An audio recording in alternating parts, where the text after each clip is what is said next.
এই যে আমার এই মেশিংয়ে এই যে পাও কেটে গেছিল না, আমার এই গাছের কাজ খুবই ভালো লাগে। যে এটা পরিশ্রমের কাজ লাগে, এটা টাকাটা একটু বেশি। এই গাছের কাজটা ছোটবেলাতে করে আইছি, যেহেতু পড়ালেখা শিখি নাই। আমি আগে ভ্যান চালাইতাম, ভ্যান চালানো একটু আয় ইনকাম একটু কম, তাই গাছের কামটা একটু ইনকামটা একটু বেশি।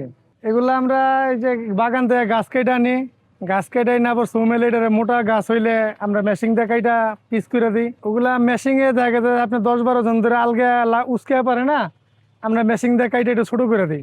যে আপনার মেশিনে ওই উড়ে এটা আবার ছোট ছোট করে তক্তা বানায়, রুয়া বানায়, বাগা বানায়। এই কাজ করতেছি প্রায় তো 10 বছর ধরে। জীবনে তো রিক্স আছেই, কম আর বেশ। এই গাছের কাজটা বলতে কি, এই যে গাছের উপরে উঠি, রিক্স লই কাজ করি। রিক্স কাজ না করলে কি টাকা দিবে? দেখা যাচ্ছে যে কাজ করতেছি, মেশিন দিয়ে কাটতেছি, হঠাৎ যদি ট্রাবল দেয়, ওই আপনার যে জায়গাতে মেশিন গেছি নবপুরতে, ওই জায়গায় আবার ঠিক ঠিকঠাক করে আনি। এই দেখা যাচ্ছে যদি একটা চেন লাগে নবপুরতে জানতে হয়।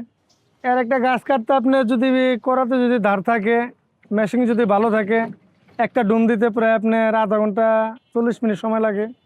এই যে আমার এই মেশিনে এই যে পাও কেটে গেছিল, এই গাছের থেকে ওইটা নামার পথে পাও কেটে গেছে গা।